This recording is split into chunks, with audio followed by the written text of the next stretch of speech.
अस्सलामुअलैकुम जी, की हाल है दोस्तों? ठीक हो यार? जिहड़े पाकिस्तान दे विच रह रहे ने ना, उन्हां वास्ते वीडियो होवे।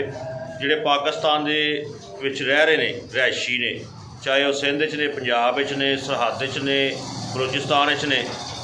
तुसीं ऐरका रोज़ियां दे विच जिहड़ा ना वो फतराना कड्ढना है, ज़ुकात कड्ढनी है, इमदाद करनी है, तो ये ना महल्ले च देनी है किसी नूं, ना तुसीं किसी अदारे नूं देनी है।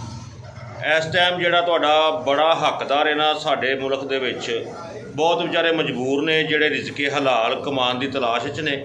वो मैं तुहानूं बंदे दसना वा, तुसीं अपना सदका, फतराना, ज़कात, अमदाद सिर्फ उन्हां लोकां नूं देनी है। तो ये तुहाडे अगे अर्ज़ है। तुसीं फिर मैं कह रहा वां कि महल्ले च नहीं देनी किसी नूं भी, क्योंकि उन्होंने ये तो बेचारे थोड़े मजबूर ने ना, वो बेचारे बहुत मजबूर ने। तो वो लोग ने साडे जिहड़े बड़े मेहनती ने और बड़ी मेहनत करते हैं वो लोग, तो उन्होंने पूरी नहीं पैंदी।